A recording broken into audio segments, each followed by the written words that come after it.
Good morning, Good morning, everyone. So it looks like Iran has finally procured, developed, found. Who knows how they've done it? But it looks like a lot of media outlets this morning and the last couple of days have been talking about Iran having a nuclear weapon. Now, paradoxically, this has not really made much traction on Western mainstream media, which I'm kind of a little bit suspicious about. So if you look at the rhetoric, what's been happening the last couple of, days, weeks, months, probably you could you can trace this back to November 2023 when the United States obviously came out and said they can't let Iran have a nuclear weapon. Moving forwards, you've had monthly, weekly escalations whereby Iran's looking closer and closer to getting a nuclear weapon. Then there's the Iranian involvement with the Russians. And, it came out that Vladimir Putin shared nuclear secrets with Iran. So let me just go quickly to the share screen. And I will show you guys an article that I am going from. I think it's this one. Yeah.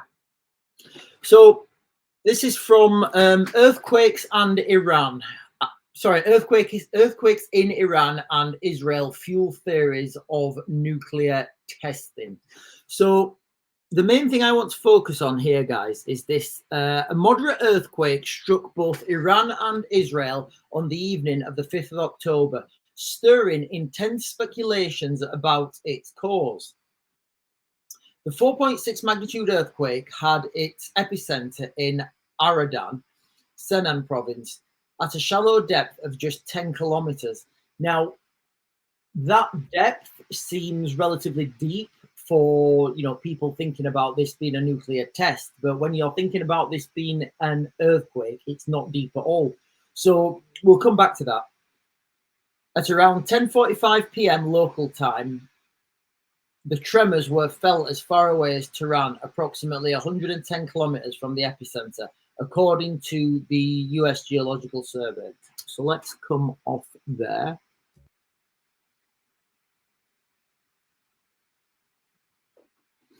So what people are claiming then is that this was an underground nuclear test, and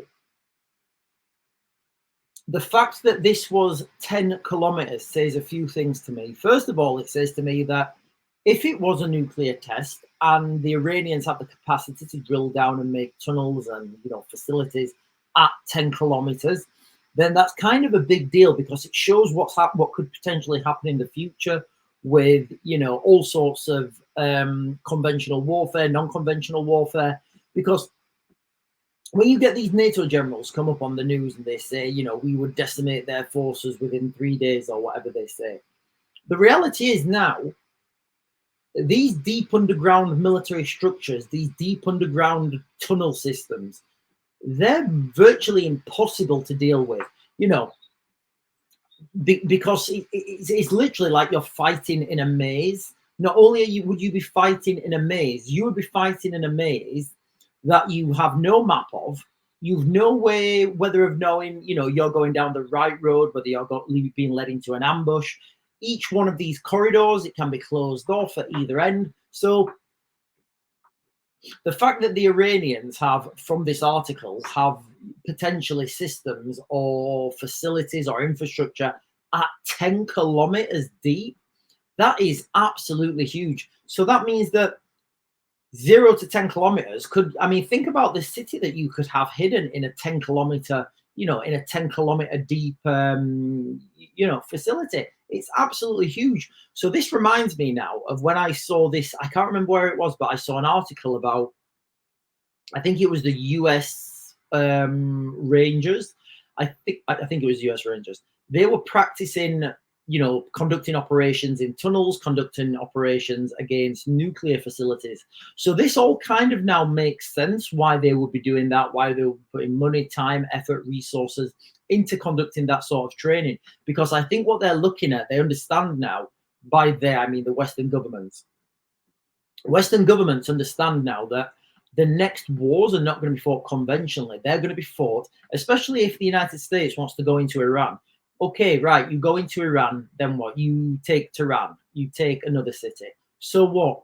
If all the military is underground, in deep underground military structures, like we've just seen, and if this article is true and there are structures 10 kilometers deep, that is, guys, honestly, a structure 10 kilometer deep, when you think about an average person being what, 6 foot, call it 7 foot and a roof, call it 8 foot and some structures in between, call it 10 foot, just to make, in fact, you know what, call it 3 meters, just, you know, just for argument's sake, just for ease of calculations. Think how many stories that is. Think how deep and how much infrastructure you could have in a 10 kilometer deep, you know, building, or a 10 kilometer high building. You know, it's absolutely mind boggling. Obviously, this is not going to be the, you know, I doubt that this would be a ground level. This would be where the ground level is, or the ground level. But the fact that we can talk about these depths, that means that the Iranians have been underground. They've been digging in. Well, look what happens in what is it? So the North Korean bunkers, as we understand it, Kim Jong, is it Kim Jong Un, Kim Jong Il, Kim Jong Un, the Kim Jong dynasty in North Korea.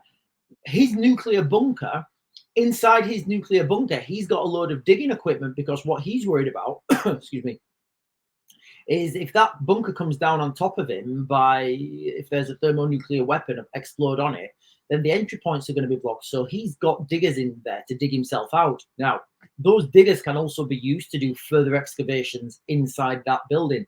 So whereas, you know, normally you'd see big excavations and they're easy to spot on satellite, if you've got a mountainous region like Iran, you can dig into that mountain over time, put dump trucks, diggers, excavators, whatever you want inside that mountain, and then nobody can see what's happening. All you have is, you know, dirt coming out, and you can do this hidden on a conveyor belt, on a train. Doesn't really matter how you do it, but the fact is you can do it. So that's why these deep underground military structures are really difficult to take, they're difficult to hold, especially if you've not built them. Can you imagine now if there's a film, I think it's like one of the Rambo films, where he's running around in a maze on the ground. Can you imagine all the traps, all the, you know, all the nasty things you could have hidden for an, you know, for an offensive, you know, for an offensive military that came into your tunnel system? Guys, you know, it's absolutely insane. So how much food, water, what weapon systems do they have down there? That's why if we look at the, you know, the lessons that the Iranians will have learned from the invasion of Iraq, from the invasion of Iraq and the conflict in Afghanistan. We can't call it an invasion, I don't think. What they found is that the United States air power, the coalition air power, you just can't defeat it. It's overwhelming. It's too powerful. It's too sophisticated. There's too much, you know, explosives being rained down on you. So, okay, when you're looking at this, what are you going to do? Are you going to then spend all your time, money, effort, resources trying to develop stuff that can take out those aircraft and can protect you? No, of course not. You're just gonna make those aircraft obsolete by going deep, deep, deep underground. I don't care what anybody says. I'm pretty confident that there's no missile system, long range, paved way, Storm Shadow, Scalp missile, or anything that can reach down to 10 kilometers under the earth. And if we understand what they're talking about here, you know, nuclear missiles can't reach that way anyway. And the threat from nuclear weapons, what nobody really seems to be talking about. When you think of a nuclear weapon right now, what are you thinking about? Image it in your head. Right, I've said to you, nuclear weapon. What's your image? It's a rocket, right? You in your head, you're thinking of some sort of rocket system, something, you know, some sort of rocket system. The reality is these things can be put on trucks. And that's where I think if and when we see the first detonation, it will be truck borne. So This would be where you put this on the back of a truck, you drive it somewhere, you don't have to have any of the engineering problems where, you know, by putting this to a rocket, you don't have to have any of the engineering products when you have to worry about G-force, delta V, all that sort of stuff.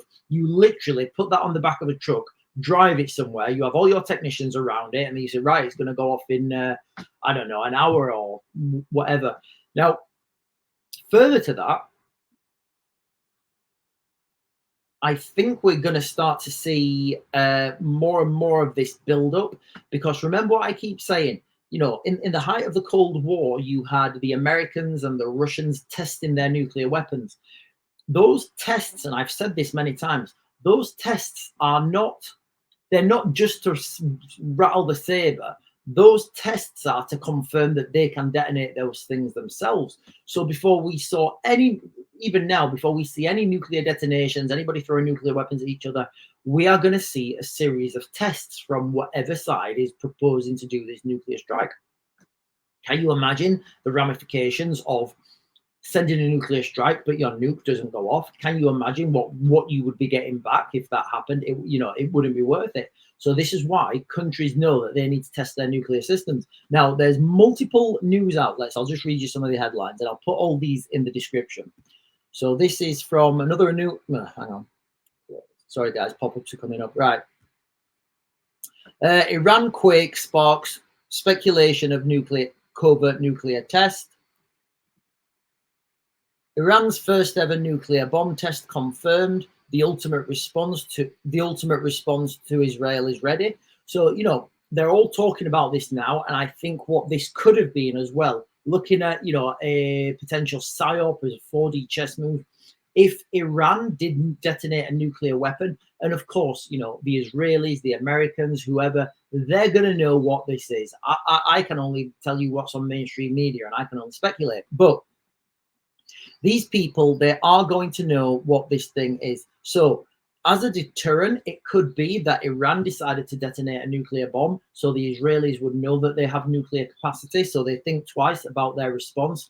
Guys, we are living in ridiculous times at the moment. Donald Trump's come out and he said, you know, that Israel should strike the nuclear facilities inside Iran. Joe Biden's come out and he said he doesn't think that the Israelis should strike the gas oil facilities or the energy system, whatever he called it. So, you know, we could have a situation where Israel strikes the nuclear facilities in Iran, and then the response to that could be, as we've seen off some of these news articles, the response to that could be an Iranian nuclear strike. And this thing, you know, you don't have to put these things in missiles. You can drive these things slow, you know, at your own pace. Then you can have all your technicians, your engineers, your scientists around it. You can make sure everything's perfect, and then you just, you know, you set it off and you go. That's where I think we're going to see one, if we see one at all. Anyway, guys, I'm going to Mag to Grid, and I'll get you guys another video later. Well, I will do if I can turn this thing off. I'm streaming. I'm using a different computer. There we are, guys. I'm going to Mag to Grid now.